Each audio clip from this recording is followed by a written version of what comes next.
ಸ್ನೇಹಿತರೆ, ಜಗತ್ತಿನ ಇತಿಹಾಸದಲ್ಲಿ ಯಾರೂ ಟ್ರಿಲಿಯನಿಯರ್ ಆಗಿರಲಿಲ್ಲ. ಆದರೆ ಇವತ್ತು ಒಬ್ಬ ವ್ಯಕ್ತಿ ಜಗತ್ತಿನ ಮೊದಲ ಟ್ರಿಲಿಯನಿಯರ್ ಆಗಿ ಬದಲಾಗಿದ್ದಾನೆ. ಅವನ ಹೆಸರು ಎಲಾನ್ ಮಸ್ಕ್. ಸ್ನೇಹಿತರೆ, ನಿಮ್ಗೆ ಗೊತ್ತಾ, 1 ಟ್ರಿಲಿಯನ್ ಅಂದರೆ 1,000 ಬಿಲಿಯನ್ ಡಾಲರ್ಗಳು, ಅಂದರೆ 1,00,000 ಕೋಟಿ ಹಣ. ಆದರೆ ಒಂದು ಪ್ರಶ್ನೆ ಎಲ್ಲರನ್ನ ಕಾಡ್ತಾ ಇದೆ: ಹೇಗೆ ಒಬ್ಬ ಸಾಮಾನ್ಯ ಹುಡುಗ ಜಗತ್ತಿನ ಅತ್ಯಂತ ಶ್ರೀಮಂತ ಮತ್ತು ಪ್ರಭಾವಶಾಲಿ ವ್ಯಕ್ತಿ ಆದ? ಅದೃಷ್ಟನ ಅಥವಾ ಇದರ ಹಿಂದೆ ಇತಿಹಾಸ ಮರೆಮಾಚಿರುವ ಯಾವುದಾದ್ರೂ ರಹಸ್ಯ ಇದೆಯಾ? ಒಂದು ದಿನ ಅಮೆರಿಕದಲ್ಲಿ 1943ರಲ್ಲಿ ಒಬ್ಬ ಮಹಾನ್ ವಿಜ್ಞಾನಿ ನ್ಯೂಯಾರ್ಕ್ನ ಒಂದು ಹೋಟೆಲ್ ಕೋಣೆಯಲ್ಲಿ ಒಂಟಿಯಾಗಿ ಸಾಯ್ತಾನೆ. ಅವನ ಬಳಿ ಹಣ ಇರಲಿಲ್ಲ, ಖ್ಯಾತಿ ಇರಲಿಲ್ಲ, ಆದರೆ ಅವನ ಬಳಿ ಏನೋ ಒಂದು ವಿಶೇಷವಾದದ್ದು ಇತ್ತು. ಅದು ಮಾನವನ ನಾಗರಿಕತೆಯನ್ನು ಶಾಶ್ವತವಾಗಿ ಬದಲಾಯಿಸುವ ಆಲೋಚನೆಗಳು. ಅವನ ಹೆಸರು ನಿಕೋಲಾ ಟೆಸ್ಲಾ. ದಶಕಗಳು ಕಳೆಯುತ್ತವೆ. ನಂತರ ಜಗತ್ತಿನ ಇನ್ನೊಂದು ಮೂಲೆಯಲ್ಲಿ ಮತ್ತೊಬ್ಬ ಹುಡುಗ ಹುಟ್ಟಿ ಬೆಳೆದು ಬರ್ತಾನೆ. ಅಸಾಧ್ಯವೆನಿಸಿದ ಕನಸುಗಳನ್ನು ಕಾಣ್ತಾನೆ. ವಿದ್ಯುತ್ ಕಾರುಗಳು, ಕೃತಕ ಬುದ್ಧಿಮತ್ತೆ, ಮಂಗಳ ಗ್ರಹದ ವಸಾಹತು. ಜನರು ಮತ್ತೆ ನಗ್ತಾರೆ, ಮತ್ತೆ ಅವನನ್ನು ಹುಚ್ಚ ಅಂತ ಕರೀತಾರೆ. ಆದರೆ ಈ ಬಾರಿ ಅವನು ಜಗತ್ತಿನ ಅತ್ಯಂತ ಶ್ರೀಮಂತ ವ್ಯಕ್ತಿಯಾಗಿದ್ದಾನೆ. ಅವನ ಹೆಸರು ಎಲಾನ್ ಮಸ್ಕ್. ಆದರೆ ಇಲ್ಲಿ ಒಂದು ಪ್ರಶ್ನೆ ಇದೆ: ಯಾಕೆ ಇವರಿಬ್ಬರ ಜೀವನದಲ್ಲಿ ಇಷ್ಟು ವಿಚಿತ್ರ ಸಾಮ್ಯತೆಗಳಿವೆ? ಯಾಕೆ ಇಬ್ಬರು ತಮ್ಮ ಕಾಲಕ್ಕಿಂತ ಮುಂದೆ ಭವಿಷ್ಯವನ್ನು ಆಲೋಚನೆ ಮಾಡಿದರು? ಯಾಕೆ ಇಬ್ಬರ ಕನಸುಗಳು ಒಂದೇ ರೀತಿಯಲ್ಲಿ ಇದ್ವು? ಮತ್ತು ಮುಖ್ಯವಾಗಿ ಎಲಾನ್ ಮಸ್ಕ್ ತನ್ನ ಅತಿ ದೊಡ್ಡ ಕಂಪ್ನಿಗೆ ಟೆಸ್ಲಾ ಎಂಬ ಹೆಸರನ್ನೇ ಯಾಕೆ ಇಟ್ಟ? ಇದು ಕೇವಲ ಗೌರವನ ಅಥವಾ ಜಗತ್ತು ಗಮನಿಸದಿರುವ ಇನ್ನೇನಾದರೂ ರಹಸ್ಯ ಇದರಲ್ಲಿ ಅಡಗಿದೆಯಾ? ನಾವು ಈ ಪ್ರಶ್ನೆ ಬಗ್ಗೆ ಸಂಪೂರ್ಣ ಅನ್ವೇಷಣೆಯನ್ನು ಮಾಡಲಿದ್ದೇವೆ. ಬನ್ನಿ ಈ ವಿಡಿಯೋನ ನೋಡಿ. ನಮಸ್ಕಾರ ಸ್ನೇಹಿತರೆ, ಇತಿಹಾಸದ ಪುಟಗಳಲ್ಲಿ ಆ ಒಂದು ದಿನನ ನೆನಪು ಮಾಡಿಕೊಳ್ಳಿ. ಹೊರಗಡೆ ಹಿಮ ಬೀಳ್ತಾ ಇದೆ, ನ್ಯೂಯಾರ್ಕ್ ನಗರ ನಿದ್ರೆ ಮಾಡ್ತಾ ಇದೆ. ಆದರೆ ಒಂದು ಹೋಟೆಲ್ನ 33ನೇ ಮಹಡಿಯಲ್ಲಿ ಇತಿಹಾಸ ಎಚ್ಚರಗೊಳ್ತಾ ಇದೆ. ರೂಮ್ ನಂಬರ್ 3327, ಜನವರಿ 8, 1943. ಬೆಳಿಗ್ಗೆ ಒಂದು ಹೋಟೆಲ್ನ ಕೆಲಸಗಾರ ಬಾಗಿಲು ಮುಂದೆ ನಿಂತಿದ್ದಾನೆ. ಅವನ ಕೈಯಲ್ಲಿ ಉಪಹಾರದ ಟ್ರೇ ಇದೆ. ಅವನು ಬಾಗಿಲು ತಟ್ತಾನೆ ಮತ್ತು ಸರ್ ಅಂತ ಹೇಳ್ತಾನೆ. ಯಾವ ಪ್ರತಿಕ್ರಿಯೆಯೂ ಇಲ್ಲ. ಮತ್ತೆ ತಟ್ತಾನೆ, ಮತ್ತೆ ಸರ್ ಅಂತ ಕರೀತಾನೆ. ಆವಾಗ ಕೂಡ ಮೌನ. ಮತ್ತೊಮ್ಮೆ ತಟ್ತಾನೆ, ಇನ್ನೂ ಮೌನ, ಗಾಢ ಮೌನ. ಆ ಮೌನದಲ್ಲಿ ಏನೋ ಒಂದು ವಿಚಿತ್ರ ಇತ್ತು, ಏನೋ ಒಂದು ತಪ್ಪಾಗಿದೆ ಅನ್ನೋ ಭಾವನೆ ಇತ್ತು. ಕೊನೆಗೆ ಒತ್ತಾಯಪೂರ್ವಕ ಬಾಗಿಲನ್ನು ತೆಗೆದಾಗ ಬಾಗಿಲೊಳಗೆ ಕತ್ತಲು, ಪರದೆಗಳು ಮುಚ್ಚಿವೆ, ಬೆಳಕೇ ಇಲ್ಲ, ಜೀವದ ಯಾವುದೇ ಚಲನೆ ಕೂಡ ಇಲ್ಲ. ಆ ಕೊಠಡಿಯ ಒಂದು ಮೂಲೆಯಲ್ಲಿ ಒಬ್ಬ ವೃದ್ಧ ಹಾಸಿಗೆ ಮೇಲೆ ಮಲಗಿದ್ದಾನೆ. ಅವನು ನಿದ್ರೆ ಮಾಡ್ತಾ ಇರೋಂತೆ ಕಾಣುತ್ತೆ, ಆದರೆ ಅವನು ನಿದ್ರಿಸ್ತಾ ಇಲ್ಲ, ಅವನು ಸತ್ತೋಗಿದ್ದಾನೆ. ಅವನ ಹೆಸರು ನಿಕೋಲಾ ಟೆಸ್ಲಾ. ಒಂದು ಕಾಲದಲ್ಲಿ ಜಗತ್ತಿನ ಅತ್ಯಂತ ಅದ್ಭುತ ಮೆದುಳನ್ನು ಹೊಂದಿದಂಥ ವ್ಯಕ್ತಿ, ಒಂದು ಕಾಲದಲ್ಲಿ ಬರಲಿರುವ ಭವಿಷ್ಯವನ್ನು ಕಂಡಂಥ ವ್ಯಕ್ತಿ, ಒಂದು ಕಾಲದಲ್ಲಿ ಮಿಂಚನ್ನೇ ತನ್ನ ಕೈಯಲ್ಲಿ ನೃತ್ಯ ಮಾಡಿಸಿದಂಥ ವ್ಯಕ್ತಿ ಈಗ ಒಂಟಿಯಾಗಿ ಸತ್ತಿದ್ದಾನೆ. ಯಾರೂ ಇಲ್ಲ, ಕುಟುಂಬ ಇಲ್ಲ, ಸ್ನೇಹಿತರಿಲ್ಲ, ಹಣವಿಲ್ಲ, ಗೌರವ ಇಲ್ಲ. ಆದರೆ ಕೆಲವೇ ಕ್ಷಣಗಳ ನಂತರ ಅಲ್ಲಿ ಒಂದು ಸನ್ನಿವೇಶ ಜರುಗುತ್ತೆ. ಅಲ್ಲಿ ತುಂಬ ಜನ ಬಂದು ಹೋಗೋದನ್ನು ಮಾಡ್ತಾರೆ. ಅವರು ಸಾಮಾನ್ಯ ಪೊಲೀಸ್ ಅಧಿಕಾರಿಗಳು ಆಗಿರಲಿಲ್ಲ, ಪತ್ರಕರ್ತರು ಕೂಡ ಆಗಿರಲಿಲ್ಲ, ಬಂಧುಗಳು ಆಗಿರಲಿಲ್ಲ. ಅವರು ಅಮೇರಿಕ ಸರ್ಕಾರದ FBI ಏಜೆಂಟ್ಗಳಾಗಿದ್ದರು. ಅವರು ನೇರವಾಗಿ ಅವನ ದೇಹದ ಬಳಿ ಹೋಗಲಿಲ್ಲ, ಅವರು ನೇರವಾಗಿ ಅವನ ದಾಖಲೆಗಳ ಕಡೆ ಹೋಗ್ತಾರೆ. ಅವರು ಡ್ರಾಯರ್ಗಳನ್ನು ತೆಗಿಲಿಕ್ಕೆ ಆರಂಭ ಮಾಡಿದರು, ಪೆಟ್ಟಿಗೆಗಳನ್ನು ತೆರೆದ್ರು, ನೋಟ್ ಪುಸ್ತಕಗಳನ್ನು ಸಂಗ್ರಹಿಸಿದರು, ರೇಖಾಚಿತ್ರಗಳನ್ನು ತೆಗೆದುಕೊಂಡರು. ಸಾವಿರಾರು ಪುಟಗಳು, ದಶಕಗಳ ಸಂಶೋಧನೆ ಎಲ್ಲವನ್ನು ವಶಪಡಿಸ್ಕೊಂಡ್ರು. ಪ್ರಶ್ನೆ ಏನಂದರೆ, ಒಬ್ಬ ಮರೆತು ಹೋದ ವಿಜ್ಞಾನಿಯ ಕಾಗದಗಳಿಗೆ ಅಮೆರಿಕದ ಸರ್ಕಾರ ಇಷ್ಟು ಯಾಕೆ ಭಯಪಟ್ಟಿತ್ತು? ಆ ದಾಖಲೆಗಳಲ್ಲಿ ಏನಿತ್ತು? ಯಾವ ರಹಸ್ಯನ ಅವರು ಜಗತ್ತಿನಿಂದ ದೂರ ಇಡಲಿಕ್ಕೆ ಬಯಸಿದರು? ಸ್ನೇಹಿತರೆ, ಇದನ್ನು ಅರ್ಥ ಮಾಡ್ಕೊಳ್ಳಿಕ್ಕೆ ನಾವು 87 ವರ್ಷ ಹಿಂದಕ್ಕೆ ಹೋಗಬೇಕು. ಜುಲೈ 10, 1856 ಮಧ್ಯರಾತ್ರಿ ಆಕಾಶ ಕೋಪಗೊಂಡಿತ್ತು. ಗುಡುಗು ಭೂಮಿಯನ್ನು ನಡಗಿಸ್ತಿತ್ತು. ಮಿಂಚು ಮೋಡಗಳನ್ನು ಹರಿದು ಸಾಕ್ತಾ ಇತ್ತು. ಆ ರಾತ್ರಿ ಯಾರೂ ಹೊರಗೆ ಬರಲು ಧೈರ್ಯನೇ ಮಾಡ್ತಾ ಇರಲಿಲ್ಲ. ಪ್ರಕೃತಿ ಯುದ್ಧ ಮಾಡ್ತಾ ಇರೋಂತೆ ಅನಿಸ್ತಾ ಇತ್ತು. ಅದೇ ಸಮಯದಲ್ಲಿ ಒಂದು ಸಣ್ಣ ಮನೆಯೊಳಗೆ ಒಬ್ಬ ಮಹಿಳೆ ಪ್ರಸವ ವೇದನೆಯಲ್ಲಿ ನರಳುತ್ತಾ ಇದ್ಲು. ಗಂಟೆಗಳ ಕಾಲ ಹೋರಾಟ, ಗಂಟೆಗಳ ಕಾಲ ನೋವು, ಕೊನೆಗೆ ಒಂದು ಮಗುವಿನ ಜನನ ಆಗುತ್ತೆ. ಅದೇ ಕ್ಷಣದಲ್ಲಿ ಭಾರೀ ಮಿಂಚೊಂದು ಆಕಾಶವನ್ನು ಛೇದಿಸ್ತು. ಕೊಠಡಿ ಕ್ಷಣಕಾಲ ಬಿಳಿ ಬೆಳಕಿನಿಂದ ತುಂಬಿತು. ಅಲ್ಲಿದ್ದ ಮಹಿಳೆ ಭಯದಿಂದ ಹೇಳ್ತಾಳೆ, ಈ ಮಗು ಕತ್ತಲೆಯ ಮಗು. ಆದರೆ ಆ ಮಗುವಿನ ತಾಯಿ ಅವಳ ಕಣ್ಣಿನಲ್ಲಿ ಕಣ್ಣಿಟ್ಟು ನೋಡ್ತಾ ಉತ್ತರಿಸ್ತಾಳೆ, ಇಲ್ಲ, ಇದು ಬೆಳಕಿನ ಮಗು. ಆ ಕ್ಷಣದಲ್ಲಿ ಯಾರಿಗೂ ಗೊತ್ತಿರಲಿಲ್ಲ ಈ ಮಾತು ಒಂದು ದಿನ ಇತಿಹಾಸವಾಗುತ್ತೆ ಅಂತ. ಅವನ ಹೆಸರು ನಿಕೋಲಾ ಟೆಸ್ಲಾ.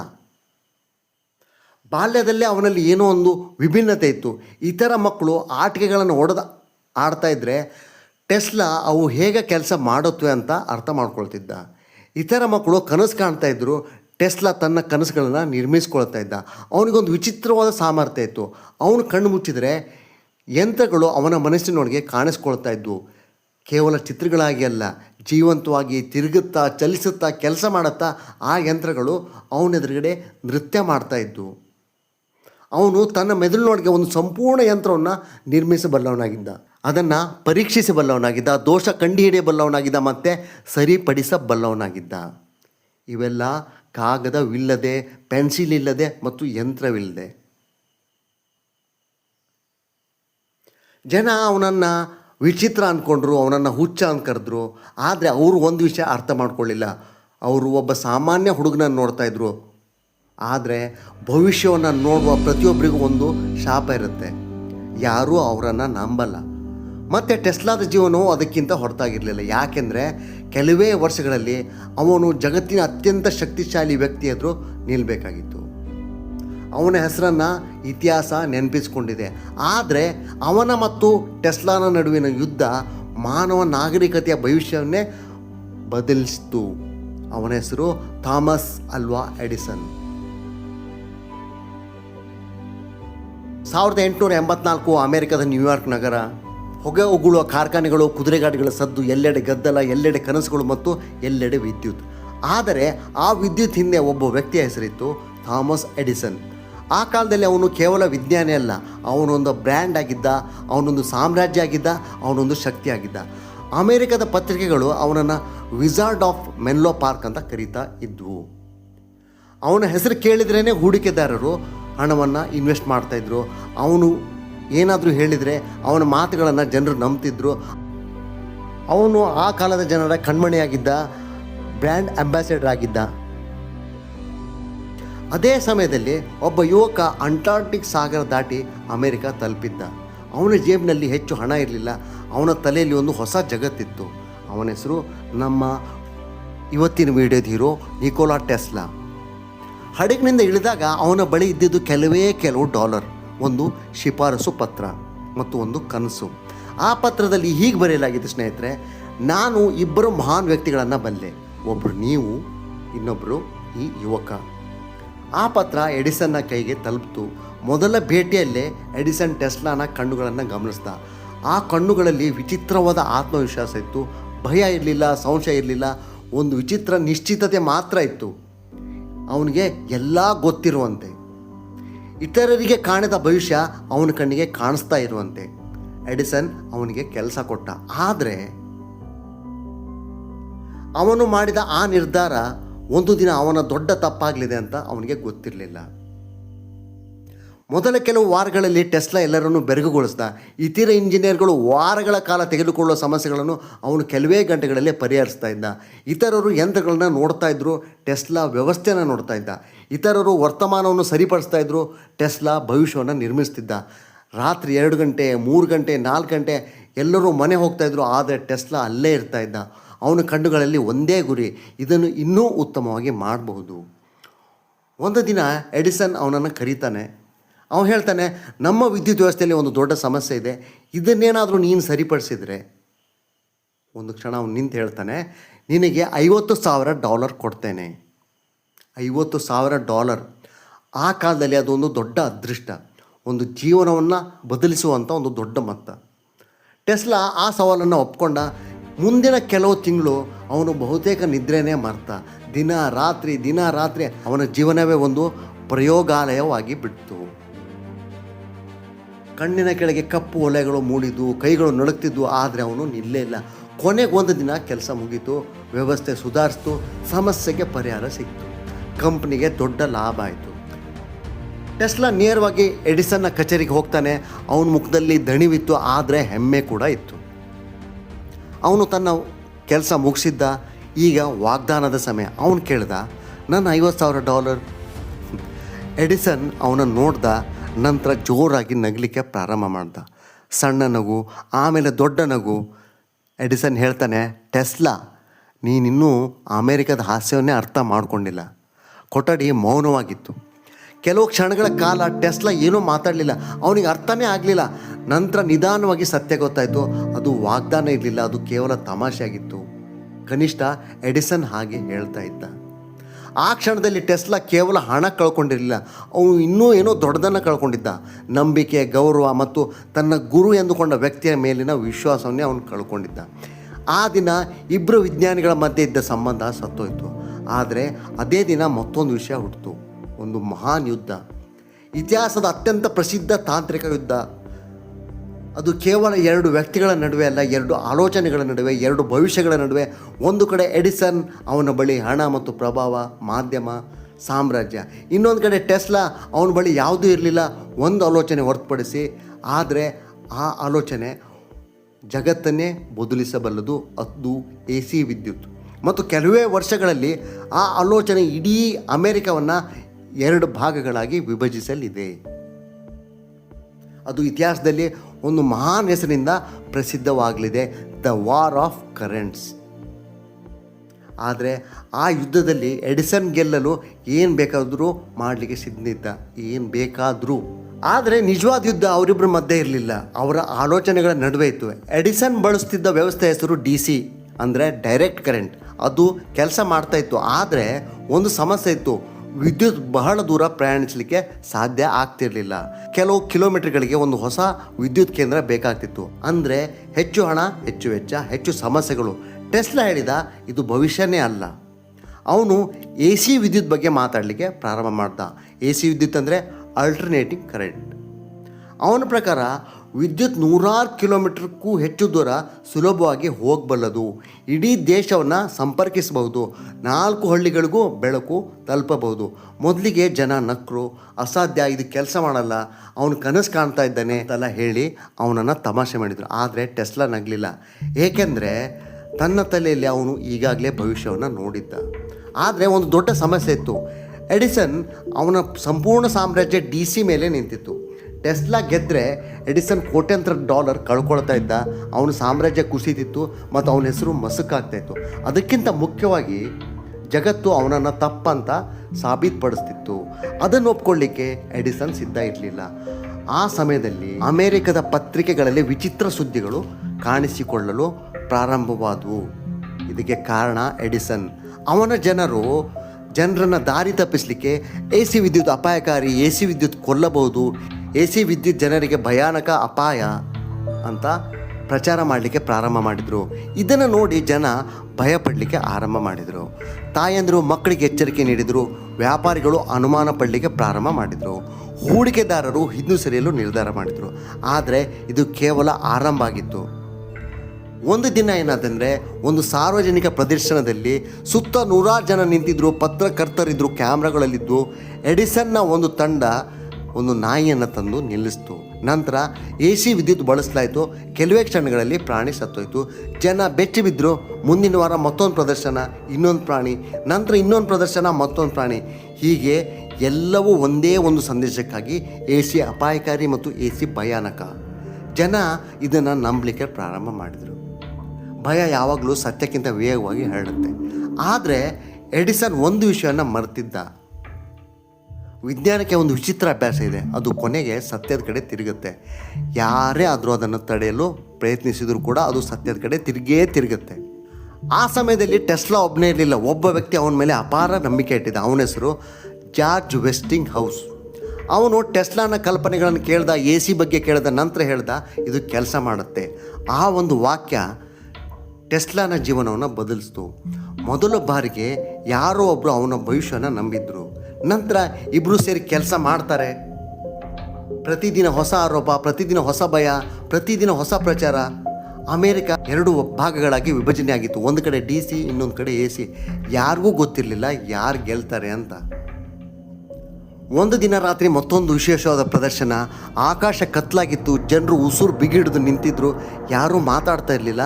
ವೇದಿಕೆ ಮೇಲೆ ಅಧಿಕಾರಿಗಳು ನಿಂತಿದ್ದರು. ಪತ್ರಕರ್ತರು ಸಿದ್ಧರಾಗಿದ್ದರು. ಎಲ್ಲರ ಕಣ್ಣುಗಳು ಒಂದೇ ಒಂದು ಸ್ವಿಚ್ ಮೇಲೆ ನಿಂತಿತ್ತು. 1 ಕ್ಷಣ, 2 ಕ್ಷಣ, 3 ಕ್ಷಣ ನಂತರ ಸ್ವಿಚ್ಚನ್ನು ಒತ್ತಲಾಯಿತು. ಒಂದೇ ಕ್ಷಣದಲ್ಲಿ ನೂರಾರು ಅಲ್ಲ, ಸಾವಿರಾರು ಅಲ್ಲ, ಲಕ್ಷಾಂತರ ಮೇಣದ ಬತ್ತಿಗಳಿಗೆ ಸಮಾನವಾದ ಬೆಳಕು ಸ್ಫೋಟಿಸಿದಂತೆ ಕಾಣ್ತು. ಇಡೀ ಪ್ರದರ್ಶನ ಬೆಳಕಿನಿಂದ ತುಂಬಿತು. ಜನರು ಕಿರಿಚಿದ್ರು, ಆಶ್ಚರ್ಯದಿಂದ, ಸಂತೋಷದಿಂದ, ನಂಬಲಾಗದೆ. ಅವರು ಇಂಥದ್ದನ್ನು ಜೀವನದಲ್ಲಿ ನೋಡೇ ಇರಲಿಲ್ಲ. ಆ ಕ್ಷಣದಲ್ಲಿ ಯುದ್ಧ ಮುಗಿದಿತ್ತು. ಯಾರೂ ಅಧಿಕೃತವಾಗಿ ಘೋಷಿಸಬೇಕಾಗಿರಲಿಲ್ಲ. ಎಲ್ಲರಿಗೂ ಉತ್ತರ ಸಿಕ್ಕಿತ್ತು. ಎ ಸಿ ಕೆಲಸ ಮಾಡುತ್ತೆ, ಎ ಸಿನೇ ಭವಿಷ್ಯ, ಎ ಸಿ ಜಗತ್ತನ್ನು ಬದಲಿಸ್ತಿದೆ ಮತ್ತು ನಿಕೋಲಾ ಟೆಸ್ಲಾ ಗೆದ್ದಿದ್ದ. ಆದರೆ ಟೆಸ್ಲಾ ಸಂಭ್ರಮಿಸಲಿಲ್ಲ. ಯಾಕಂದರೆ ಅವನ ಮನಸ್ಸಿನಲ್ಲಿ ಇನ್ನೂ ಒಂದು ದೊಡ್ಡ ಕನಸಿತ್ತು. ಅಪಾಯಕಾರಿ ಕನಸು, ಹುಚ್ಚು ಕನಸು. ಒಂದು ಕನಸು, ಅದು ಜಗತ್ತಿನ ಪ್ರತಿಯೊಬ್ಬ ವ್ಯಕ್ತಿಗೆ ಉಚಿತ ವಿದ್ಯುತ್ ನೀಡಬಹುದಾಗಿತ್ತು. ಯಾವುದೇ ತಂತಿಗಳಿಲ್ಲದೆ, ಯಾವುದೇ ಬಿಲ್ಗಳಿಲ್ಲದೆ, ಯಾವುದೇ ಮಿತಿಗಳಿಲ್ಲದೆ. ಆದರೆ ಆ ಕನಸೇ ಅವನ ಜೀವನದ ಅತ್ಯಂತ ದೊಡ್ಡ ದ್ರೋಹಕ್ಕೆ ಕಾರಣ ಆಗಲಿದೆ. ಒಂದು ದಿನ ಟೆಸ್ಲಾ ಒಬ್ಬನೇ ಕುಳಿತಿದ್ದ. ಅವನ ಮುಂದೆ ಕಾಗದಗಳು, ರೇಖಾಚಿತ್ರಗಳು, ಲೆಕ್ಕಾಚಾರಗಳು ಮತ್ತು ಒಂದು ಹುಚ್ಚು ಕನಸು. ಅವನು ಕಿಟಕಿಯಿಂದ ಹೊರಗೆ ನೋಡ್ತಾನೆ ಆಕಾಶದ ಕಡೆಗೆ. ನಂತರ ನಿಧಾನವಾಗಿ ಹೇಳ್ದ, ವಿದ್ಯುತ್ ತಂತಿಗಳ ಮೂಲಕ ಹೋಗ್ಬೇಕಂದು ಯಾರು ಹೇಳಿದರು? ರೇಡಿಯೋ ತರಂಗಗಳು ಗಾಳಿಯಲ್ಲಿ ಹೋಗಬಲ್ಲು ಅಂದರೆ ಶಕ್ತಿಯು ಯಾಕೆ ಹೋಗಬಾರ್ದು? ಆ ಪ್ರಶ್ನೆ ಮಾನವ ಇತಿಹಾಸದ ಅತ್ಯಂತ ಅಪಾಯಕಾರಿ ಪ್ರಶ್ನೆಗಳಲ್ಲಿ ಒಂದಾಗಿತ್ತು. ಏಕೆಂದರೆ ಅದು ಕೇವಲ ವಿಜ್ಞಾನವನ್ನು ಬದಲಿಸುವುದಿಲ್ಲ, ಅದು ಇಡೀ ಆರ್ಥಿಕ ವ್ಯವಸ್ಥೆಯನ್ನು ಬದಲಿಸಬಹುದು. ಕಲ್ಪನೆ ಮಾಡಿ, ನಿಮ್ಮ ಮನೆಗೆ ವಿದ್ಯುತ್ ಬರಲು ಕಂಬಗಳ ಅಗತ್ಯವೇ ಇಲ್ಲ, ತಂತಿಗಳ ಅಗತ್ಯವಿಲ್ಲ, ಮೀಟರ್ ಇಲ್ಲ, ಬಿಲ್ ಇಲ್ಲ. ಜಗತ್ತಿನ ಯಾವುದೇ ಮೂಲೆಯಲ್ಲಿದ್ದರೂ ಉಚಿತ ಶಕ್ತಿ 24 ಗಂಟೆ ಎಲ್ಲರಿಗೂ. ಇದು ಇಂದು ವೈಜ್ಞಾನಿಕ ಕಾದಂಬರಿ ಅಂತ ಕೇಳಿಸ್ಬೋದು. ಆದರೆ 1900ರಲ್ಲಿ ನಿಕೋಲಾ ಟೆಸ್ಲಾ ಇದನ್ನು ನಿಜವಾಗಿ ನಿರ್ಮಿಸಲು ಪ್ರಯತ್ನಿಸ್ತಾ ಇದ್ದ. ಆ ಕನಸನ್ನು ನಿಜವಾಗಿಸೋ ಅವನಿಗೆ ಹಣ ಬೇಕಿತ್ತು, ಭಾಳ ಅಂದರೆ ಭಾಳ ಹಣ. ಹಾಗಾಗಿ ಅವನು ಜಗತ್ತಿನ ಅತ್ಯಂತ ಶಕ್ತಿಶಾಲಿ ಬ್ಯಾಂಕರ್ಗಳಲ್ಲಿ ಒಬ್ಬನನ್ನು ಭೇಟಿಯಾಗಲಿಕ್ಕೆ ನಿರ್ಧಾರ ಮಾಡ್ತಾನೆ.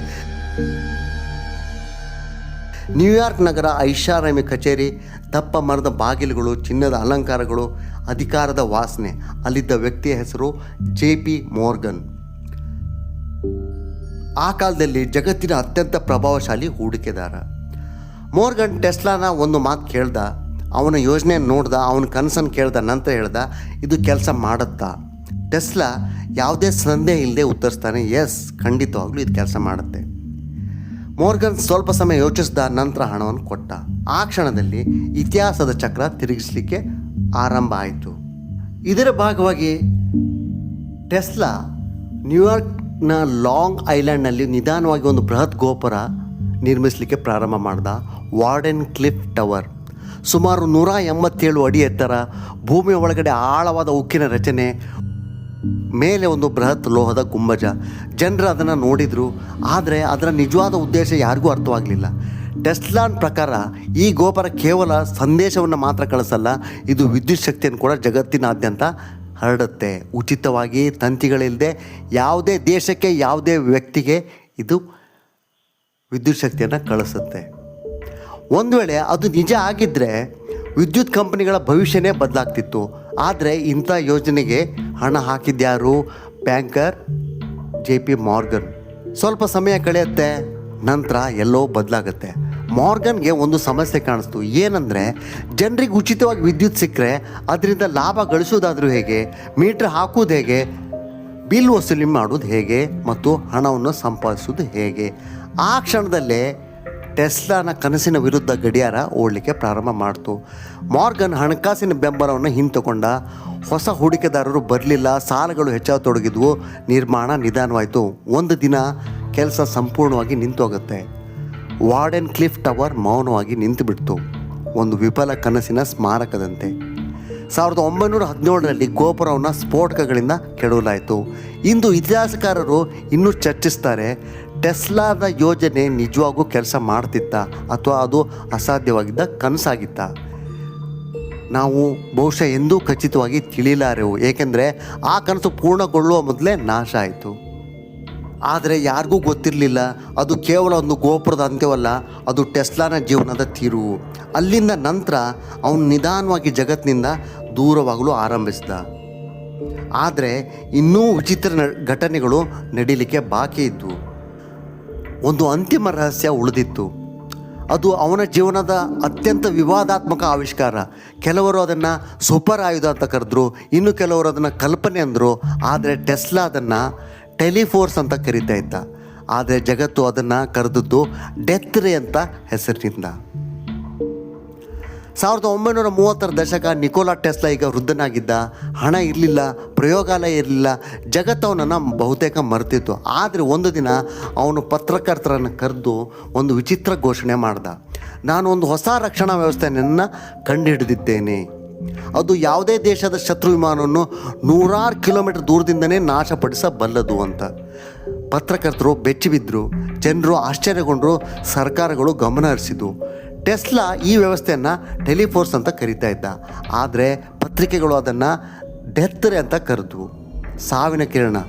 ಈ ಹೆಸರೇ ಜನರಲ್ಲಿ ಭಯ ಹುಟ್ಟಿಸ್ತು. ಟೆಸ್ಲಾ ಪ್ರಕಾರ ಈ ತಂತ್ರಜ್ಞಾನ ಬೆಳಕಿನ ಕಿರಣ ಆಗಿರಲಿಲ್ಲ, ಅದು ಅತಿ ವೇಗದಲ್ಲಿ ಚಲಿಸುವ ಸೂಕ್ಷ್ಮ ಕಣಗಳ ಕಿರಣ ಆಗಿತ್ತು. ಅದು ಶತ್ರು ವಿಮಾನಗಳು ಅಥವಾ ಸೈನಿಕರ ವಾಹನಗಳನ್ನು ದೂರದಿಂದಲೇ ತಡೆಯಬಲ್ಲದು ಅಂತ ಅವನು ಹೇಳ್ದ. ಅವನ ಪ್ರಕಾರ ಈ ಆಯುಧ ಯುದ್ಧವನ್ನು ಕೊನೆಗೊಳಿಸ್ಬೋದು, ಏಕೆಂದರೆ ಯಾವುದೇ ದೇಶ ಮತ್ತೊಂದು ದೇಶದ ಮೇಲೆ ದಾಳಿ ಮಾಡಲು ಧೈರ್ಯ ಮಾಡುವುದಿಲ್ಲ. ಆದರೆ ಒಂದು ದೊಡ್ಡ ಪ್ರಶ್ನೆ ಉಳಿತು, ಅದು ನಿಜವಾಗಿಯೂ ಕೆಲಸ ಮಾಡ್ತಿತ್ತ ಅಥವಾ ಅದು ಕಲ್ಪನೆನಾ? ಇಂದಿಗೂ ಯಾರಿಗೂ ಖಚಿತ ಉತ್ತರ ಇಲ್ಲ. ಟೆಸ್ಲಾ ತನ್ನ ಸಂಪೂರ್ಣ ವಿನ್ಯಾಸಗಳನ್ನು ಸಾರ್ವಜನಿಕವಾಗಿ ಪ್ರಕಟಿಸಲಿಲ್ಲ, ಯಾವುದೇ ಕಾರ್ಯನಿರ್ವಹಿಸುವ ಮಾದರಿ ಜಗತ್ತಿಗೆ ತೋರಿಸಲಿಲ್ಲ. ಹಾಗಾಗಿ ಕೆಲವು ವಿಜ್ಞಾನಿಗಳು ಹೇಳ್ತಾರೆ ಅದು ಕೇವಲ ಸೈದ್ಧಾಂತಿಕ ಕಲ್ಪನೆ. ಇನ್ನು ಕೆಲವರು ಹೇಳ್ತಾರೆ ಬಹುಶಃ ಟೆಸ್ಲಾ ತನ್ನ ಕಾಲಕ್ಕಿಂತ ಸುಮಾರು ಮುಂದೆ ಇದ್ದ ಅಂತ. ಈ ರಹಸ್ಯಕ್ಕೆ ಇನ್ನಷ್ಟು ಕುತೂಹಲ ಸೇರಿಸಿದ ಘಟನೆ ನಾವು ಈಗಾಗಲೇ ಚರ್ಚಿಸಿದಂಥ ಘಟನೆ 1943ರಲ್ಲಿ ನಡೀತು. ಜನವರಿ 7ನೇ ತಾರೀಕು ಅವನು ತೀರ್ಕೊಂಡ. ಜಗತ್ತು ಅವನ ಸಾವಿನ ಸುದ್ದಿಯನ್ನು ಕೇಳ್ತು. ಆದರೆ ಕೆಲವೇ ಗಂಟೆಗಳಲ್ಲಿ ಸರ್ಕಾರಿ ಅಧಿಕಾರಿಗಳು ಬಂದು ಅವನ ನೋಟ್ಬುಕ್ಕು, ದಾಖಲೆಗಳು, ವಿನ್ಯಾಸಗಳು, ಕಾಗದ ಎಲ್ಲವನ್ನು ವಶಪಡಿಸ್ಕೊಂಡು ಹೋದರು. ಯಾಕೆ? ಅವ್ರು ಏನನ್ನು ಹುಡುಕ್ತಾಯಿದ್ರು? ಡೆತ್ ರೇ ವಿನ್ಯಾಸಗಳನ್ನೇ ಅಥವಾ ಇನ್ನೇನಾದರೂ ರಹಸ್ಯವನ್ನೇ? ಸರ್ಕಾರಗಳು ಆ ದಾಖಲೆಗಳನ್ನು ಪರಿಶೀಲನೆ ಮಾಡಿದ್ದು ನಂತರ ಕೆಲವು ದಾಖಲೆಗಳನ್ನು ಕುಟುಂಬಕ್ಕೆ ಹಿಂದಿರುಗಿಸಲಾಯಿತು. ಆದರೆ ವರ್ಷಗಳ ಕಾಲ ಅನೇಕ ಪ್ರಶ್ನೆಗಳು ಉತ್ತರ ಸಿಗದೇ ಉಳಿದು ಇಂದಿಗೂ ಸಂಚು ಸಿದ್ಧಾಂತಗಳು ಜೀವಂತವಾಗಿ ಉಳಿದಿವೆ. ಕೆಲವರು ಹೇಳ್ತಾರೆ ಸರ್ಕಾರ ಟೆಸ್ಲಾನ ರಹಸ್ಯಗಳನ್ನು ಮರೆ ಮಾಡಿಸ್ತು ಅಂತ. ಇನ್ನು ಕೆಲವರು ಹೇಳ್ತಾರೆ ಅಲ್ಲಿ ಯಾವುದೇ ಕ್ರಾಂತಿಕಾರಿ ಆಯುಧ ಇರಲಿಲ್ಲ. ಸತ್ಯ ಏನೇ ಇರಲಿ ಸ್ನೇಹಿತರೆ, ಈ ಘಟನೆ ಟೆಸ್ಲಾನ ಜೀವನವನ್ನು ಇನ್ನಷ್ಟು ರಹಸ್ಯಮಯವಾಗಿಸ್ತು.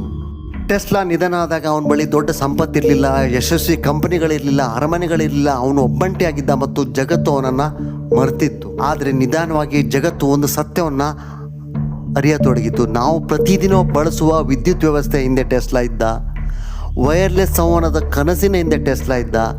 ಆಧುನಿಕ ತಂತ್ರಜ್ಞಾನದ ಅನೇಕ ಅಡಿಪಾಯಗಳ ಹಿಂದೆ ಟೆಸ್ಲಾ ಇದ್ದ. ಅವನ ಹೆಸರನ್ನು ಮತ್ತೆ ಗೌರವದಿಂದ ಉಚ್ಚರಿಸಲು ಆರಂಭಿಸಲಾಯಿತು. ಶಾಲೆಗಳು, ಸಂಗ್ರಹಾಲಯಗಳು, ಸಂಶೋಧನಾ ಸಂಸ್ಥೆಗಳು ಅವನ ಹೆಸರನ್ನು ಧರಿಸಿದ್ದು. ನಂತರ ಒಂದು ದಿನ 2003ರಲ್ಲಿ ಒಂದು ಹೊಸ ಕಂಪ್ನಿ ಹುಟ್ಕೊಳ್ತು. ವಿದ್ಯುತ್ ಕಾರ್ಗಳ ಭವಿಷ್ಯವನ್ನು ನಿರ್ಮಿಸಲು ಹೊರಟಿದ್ದ ಆ ಕಂಪ್ನಿಯ ಸ್ಥಾಪಕ ಎಲಾನ್ ಮಸ್ಕ್ ಒಂದು ನಿರ್ಧಾರವನ್ನು ತಗೊಂಡ್ರು. ತಮ್ಮ ಕಂಪ್ನಿಗೆ ಜಗತ್ತಿನ ಒಬ್ಬ ಮರೆತು ಹೋದ ಪ್ರತಿಭಾವಂತ ವಿಜ್ಞಾನಿನ ಹೆಸರನ್ನು ನೀಡಲಿಕ್ಕೆ ಅವರು ನಿರ್ಧಾರ ಮಾಡ್ತಾರೆ. ಆ ಹೆಸರು ಟೆಸ್ಲಾ. ಒಮ್ಮೆ ಬಡತನದಲ್ಲಿ ಮರಣ ಹೊಂದಿದ ವ್ಯಕ್ತಿಯ ವಿಜ್ಞಾನಿಯ ಹೆಸರು ಈಗ ವಿಶ್ವದ ಅತ್ಯಂತ ಪ್ರಸಿದ್ಧ ತಂತ್ರಜ್ಞಾನ ಬ್ರ್ಯಾಂಡ್ಗಳಲ್ಲಿ ಒಂದಾಗಿದೆ. ಎಂಥ ವ್ಯಂಗ್ಯ ಅಲ್ವೇ? ಜೀವಂತವಾಗಿದ್ದಾಗ ಗೌರವ ಸಿಗಲಿಲ್ಲ, ಸತ್ತ ನಂತರ ಇಡೀ ಜಗತ್ತು ಅವನಿಗೆ ಗೌರವ ಸಲ್ಲಿಸ್ತು. ಆದರೆ ಬಹುಶಃ ನಿಕೋಲಾ ಟೆಸ್ಲಾ ಇವನ ನಿಜವಾದ ಪರಂಪರೆ ಕಟ್ಟಡಗಳಲ್ಲಿಲ್ಲ, ಪ್ರತಿಮೆಗಳಲ್ಲಿಲ್ಲ, ಕಂಪನಿಯ ಹೆಸರುಗಳಲ್ಲೂ ಇಲ್ಲ. ಅದು ಪ್ರತಿದಿನ ನಮ್ಮ ಮನೆ ದೀಪದಲ್ಲಿದೆ, ನಮ್ಮ ಮೊಬೈಲ್ ಫೋನ್ ಚಾರ್ಜ್ ಆಗುವಾಗ ಇದೆ, ನಮ್ಮ ಸುತ್ತಲಿನ ಪ್ರತಿಯೊಂದು ವಿದ್ಯುತ್ ಸಾಧನದಲ್ಲಿದೆ. ಏಕೆಂದರೆ ನಾವು ಇಂದಿಗೂ ಟೆಸ್ಲಾ ನಿರ್ಮಿಸಿದ ಜಗತ್ತಿನಲ್ಲೇ ಬದುಕ್ತಾ ಇದ್ದೇವೆ. ಆದರೆ ಒಂದೇ ಒಂದು ಪ್ರಶ್ನೆ ಇನ್ನೂ ಉಳಿದಿದೆ. ನಿಕೋಲಾ ಟೆಸ್ಲಾ ಕೇವಲ ಒಬ್ಬ ವಿಜ್ಞಾನಿನ ಅಥವಾ ತನ್ನ ಕಾಲಕ್ಕಿಂತ 100 ವರ್ಷ ಮುಂದೆ ಬದುಕಿದ ಒಬ್ಬ ಪ್ರತಿಭೆನ? ಸ್ನೇಹಿತರೆ, ಆ ನಿರ್ಧಾರವನ್ನು ನಾನು ನಿಮಗೆ ಬಿಡ್ತೇನೆ. ಈಗ ಹೇಳಿ ಸ್ನೇಹಿತರೆ, ನಿಮ್ಗೇನು ಅನಿಸುತ್ತೆ? ಎಲಾನ್ ಮಸ್ಕ್ ನಿಕೋಲಾ ಟೆಸ್ಲಾನ ಪುನರ್ಜನ್ಮನ?